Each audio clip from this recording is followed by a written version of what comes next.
my name is Rachel, and I am the National Program Manager for the Hello Neighbor Network. And I am also, for the first time, a published children's book author. And my new book, Spirit and Oppy, came out today. So I thought that I would read it to all of you, for any kids out there in the Hello Neighbor community who are interested in a story about the Mars rovers, Spirit and Opportunity. This is the cover of the book, and it's illustrated by Samantha Gottwalt.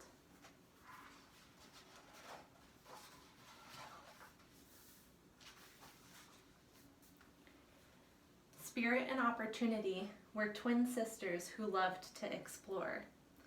They were rovers made by scientists to study the planet Mars. Before the sisters, people did not know much about Mars. They thought it was just a rocky red planet far away. On a hot summer afternoon in 2003, hundreds of people watched from Earth as Spirit took off in a fiery rocket. On an even hotter day a month later, Opportunity followed. The scientists called her Oppy for short. 3 months passed as Spirit and Oppy zoomed through space, alone in their modules, until one day they arrived and descended to the red planet. Each rover carried big balloons that filled with air right before she reached the hard ground on Mars. When Spirit hit the surface, she bounced and bounced, and then settled peacefully on the ground like a snowflake. She was excited to land in a crater where she found rocks with small holes and lots of minerals. She sent pictures and measurements back to Earth.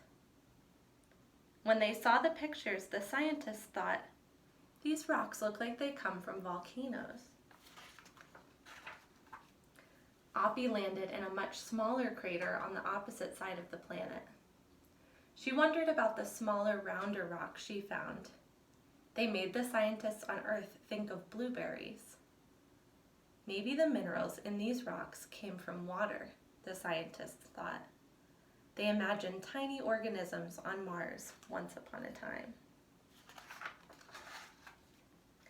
Each sister carried solar panels on her back. The panels caught the sun's rays, turning them into energy for Spirit and Oppy to move around the planet.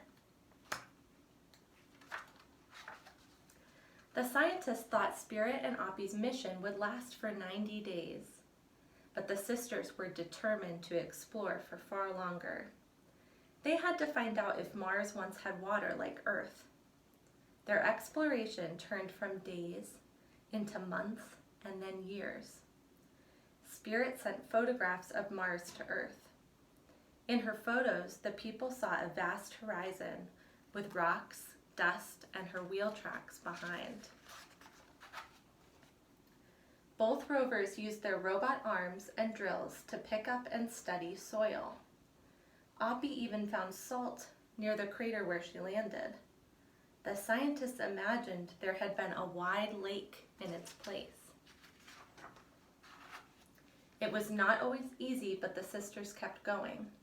When Spirit's solar panels were covered by dust, she waited patiently for the wind to blow it off so she could charge. When there were problems with Oppy's right wheel, she drove backwards with help from the scientists on Earth. Even though she couldn't see ahead, she knew she had to keep going.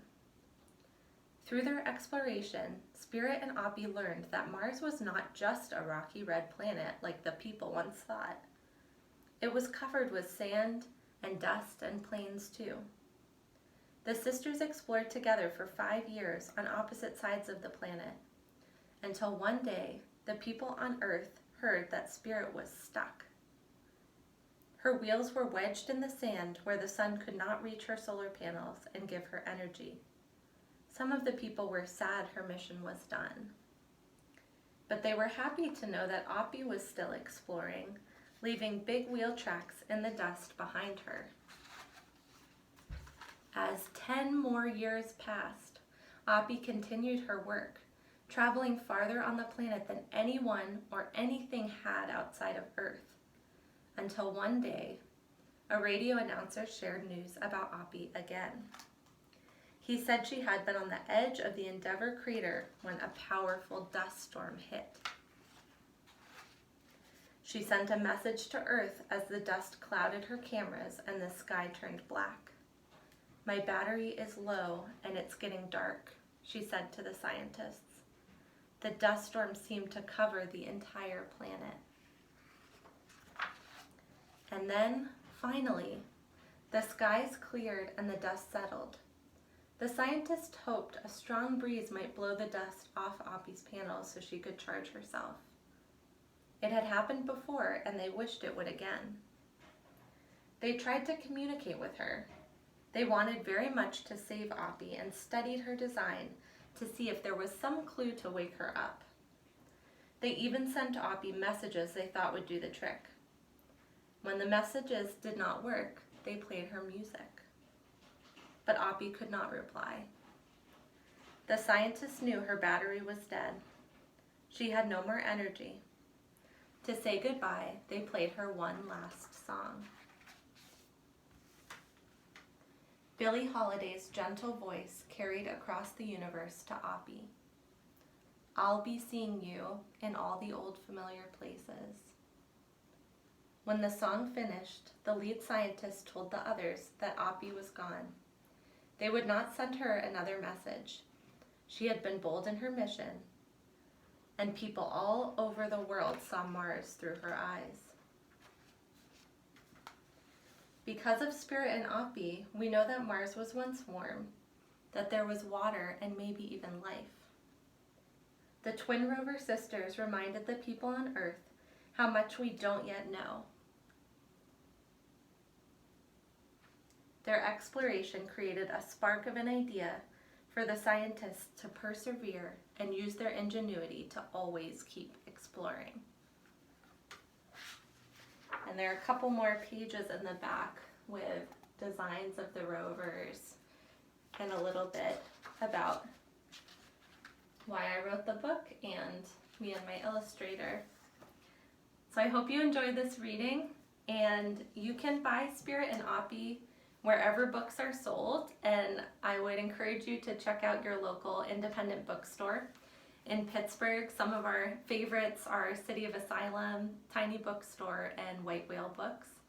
So you can request Spirit and Oppy there, or you can find it anywhere else that you get your books. I hope that you all have a great day, and thanks for listening to the story.